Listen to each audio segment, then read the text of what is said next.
YouTube channel. I'm so excited that you're here. Listen, if this is your first time, my name is Diamond, and this is the YouTube channel where we grow. We grow together professionally and personally, and today I'm going to talk about something that many of you have asked about, and that is simply how to lead an effective meeting. Whew. When I first started, I was so nervous about leading meetings because I didn't want them to go left. I didn't want them to go right. I wanted them to hit the target that they needed to, and today I'm going to help you do that. One of the things that you got to understand from the beginning is that we're going to talk about what to do before the meeting, what to do during the meeting, and what to do after the meeting. So buckle up, let's go on this journey together. First thing you want to do before the meeting is to define the purpose. What is the purpose of the meeting that you're having? Identify the goal of the meeting, the decision making, the brainstorming, and the updates that need to take place during the meeting. Second, before the meeting, you want to create an agenda. List the key topics, allocate time for each, and prioritize critical items. Emphasis on critical items. I want us to remember that. The third thing is pivotal. It's inviting the right people to the meeting. Did you know that your meeting can be non-effective all because you don't have the right people that are in that space? All because you're trying to make decisions without the correct decision makers in that space, and ensure that attendees are relevant to the discussion and the decision making. So you want people that can speak to the discussion at hand and the decision making. Listen, the fourth thing is this: distribute materials in advance. The worst thing you can do is show up to a meeting and you're like, hey, I'm getting ready to send you all this, or I'm getting ready to download this, and then you have a whole bunch of glitches, you can't get it up. So make sure that all the materials that they need for the meeting is in their hands, in their email in advance. You know what I like to do when I'm hosting lengthy meetings? That's to make sure that I give them a digital guide of the meeting. Everything that I will refer to will be in this one email so that you can pull it up. That may mean that you have to send it again, something you sent months ago. Put it at the top of their email, put it at the top on their desk, however you want to do it, so that they have the materials in advance. Share the agenda and any pre-reading materials so participants can already have them. And here's the thing, you want to hold them accountable to having read that material in advance, so that when you come into the meeting space that you're able to hit the target, and we'll talk about that in a second. The fifth thing that you want to do before your meeting is set the expectation. Woo! Set the expectation. Clarify your objectives and the meeting etiquette beforehand. So that means if you all have what I like to use sometimes, which is a cash box, or if there's a microphone or whatever it is that established the order, if it's that they have to raise their hand, however you want to establish that order, you've got to set that etiquette in advance before the meeting to say, hey, this is the order in which we're going to speak. This person goes first, this person goes second, this person goes third, so that people understand the etiquette before they get in there. So you gotta set those expectations. Now, here's where we get into the nitty-gritty of the meeting. How to effectively lead a meeting. What do you do during the meeting? One, you start on time.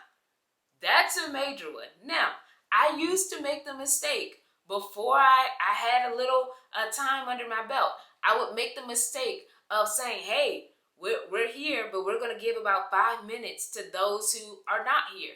No. You start that meeting on time because you want to honor and respect everyone's schedule by starting promptly. So this means if people are late, then they've missed what has been shared, but you got to respect the people who come on time. Imagine if you come into a meeting, you did everything you possibly could to make sure that you were on time, and then you're sitting there waiting 10, 15 minutes, all because that person that didn't do what they were supposed to do here. But imagine sitting there and you're waiting knowing that you have been there. You want to give that respect to those people. The second thing that you do during the meeting is to set the tone of the meeting. If you are leading in this space, if you are one of the leaders of this meeting or the leader, you want to open the meeting with a clear purpose and ground rules for participation. Again, this simply means one person speaks at a time. There's only one person that speaks at a time, and there's only one person that has the floor at a time. If your rule is, I don't want people in the back of the meeting, but I want people all sitting in the same space, you set that expectation, set that tone in advance. The third thing is facilitate, don't dominate. When you're in a meeting, you want to be the facilitator. You're not the dominant voice of the meeting consistently. Guide the discussion, ensuring everyone has a chance to contribute. We've all been in those meetings where you're kind of tipping around because you know the moment you say something, it's not going to be heard, or they're going to rush past it, or the person that's leading is not going to listen. You don't want to be a dominator. You want to be a facilitator. That means you invite people to have moments of participating. You call their names out. Hey, John, what are you thinking about this? Hey, Sally, what do you think about this? Or even as you navigate the meeting, you know the departments, the persons, the people that need to be a part of this discussion to make sure that it is facilitated well. So facilitate, don't dominate. Here's the fourth thing, and this is huge. Keep the focus. You want to stick to the agenda and gently direct all off-topic conversations. We've all been in meetings where there's someone who just kind of shoots off the hip. And sometimes it's intentional, sometimes it's not intentional. They're just kind of thinking of different things. Or maybe something that was said in the meeting led them to think another way, and then they open their mouths and share it. It's not a bad thing, but because you are facilitating and not dominating, you're able to gently redirect that back. Now you may say, how can I gently do that? Emphasis on gently. That means you say, hey, guys, let's get back on topic, or hey, let's table that conversation and that'll be for such and such meeting, or let's talk about that later on in the agenda. Or maybe it's even saying, hey, write that down, jot that down, because that's a good thought. That's a good topic, but I want to hit on that at a later time. That's gently making sure that you're able to redirect people to where they need to be. So you definitely want to keep the focus of the meeting, because when you have a lot of parties, you can have a lot of ideas, but you want to stick to the focus of why you're there. And the fifth thing is to encourage engagement. Make sure that it is a room that is ripe for engagement, meaning you don't want people in the meeting that are just not talking. You don't want people in the meeting that aren't engaging. You want to make sure that this meeting is ripe, that it's ready for engagement. And the way that you do that is what I talked about in one of my other videos. Go back and watch that. It's through collaboration, a collaborative thought process, and collective intelligence. So you want to ask open-ended questions, right? And seek diverse perspectives. This means that, hey, after you point out what you're trying to say, or after you ask your question, you can specifically say, I want to hear from the room. You can explicitly say, I want to hear from you all. I'm going to ask this question, and then don't be afraid to say this. I'm going to step back and listen. That means someone has to talk, because you've now relinquished the fact that you're done. You put your question on the table, and now you're sitting back waiting for people to engage. Sixth thing that you want to do is to have time management. You want to monitor the time as the meeting is going on. Let me tell you this, because your team members aren't going to tell you. No one wants to be in the meeting all day with an open-ended agenda that we just keep going and going and going and going. We want time management. Here's the thing. Let me let you in on a little secret. Here's why time management during the meeting is important. Monitor the clock to cover all agenda items without rushing. Time management during a meeting is crucial. Here's why. Because people will continue to talk, they'll veer off into different conversations, veer off into different things that they want to stray the meeting about. And guess what? When it's time to circle back to what you really were there for, then they will tap out mentally. They will tap out and they will not be able to engage anymore because they spent so much time majoring in the minor or just living in the minutia of what you're speaking about or veering off into other spaces. So you want to make sure that you're monitoring the clock. It's okay to give each segment a time frame and say, hey, we're going to talk about this for 30 minutes. We're going to talk about this for 20 minutes. It's only going, that way people will then process the fact that I can't say all of these lofty things because I know that what I'm sharing in this space, it is invited, it is encouraged, but it needs to be poignant to the subject at hand because I need to make sure that we stay within our 30-minute time frame. Here's the seventh thing you want to do in your meeting, and that is to summarize your key points. Recap your discussions, action items, and responsibilities as you go. You want to make sure that people clearly understand this is an action item. And what you can also do is to make sure you simply say, if we don't meet this goal, then we are failing the vision. We're failing what is needed to get done. And that will help people to understand, no, this is a clear action item that has to be done. And then you encourage them to write that down and you follow up with that.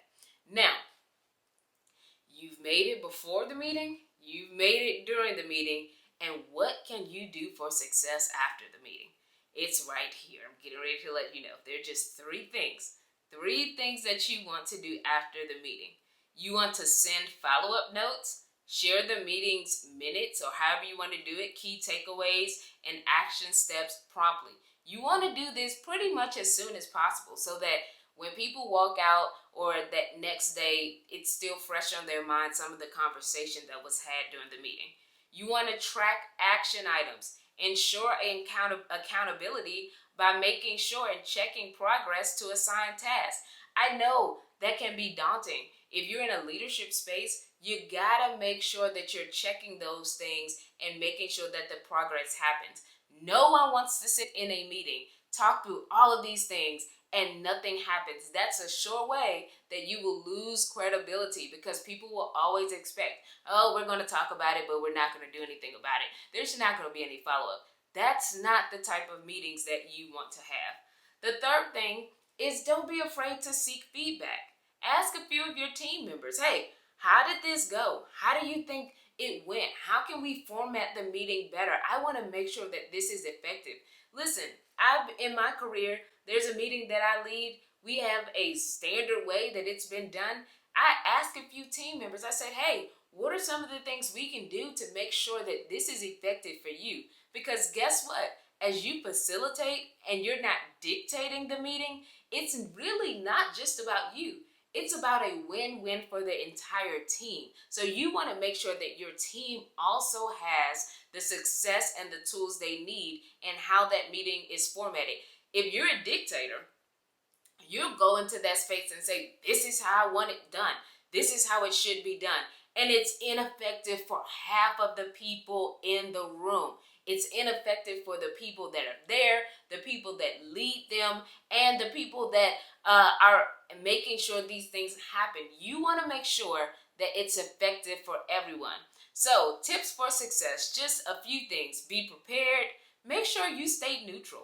Stay neutral during the meeting. You don't want to take sides and now people see that you, every time one person says something, it's golden. You want to make sure you stay neutral, mediate fairly, and manage conflicts professionally. We talked about that in a previous video. Leverage technology. Hey, I know some of us get a little antsy around technology. Use tools like timers, polling, or shared documents to enhance productivity. Let me tell you something. Shared documents help so much. because people can see things in real time.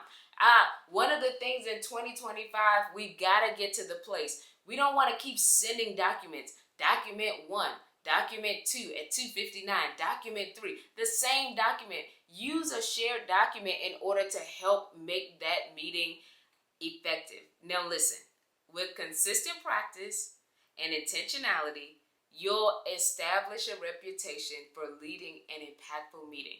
Let me know in the comments if this was helpful. I want to make sure that this was really helpful for you all. Just as I talked about getting feedback, I want to know if this was helpful to help you lead an effective meeting. Like, share, and subscribe. My name is Diamond. This is the place that we grow. Here we grow again. I'm so excited about it. And guess what? I love you. And there's nothing you can do about it. Like, share, subscribe, and I'll see you next week on this same channel.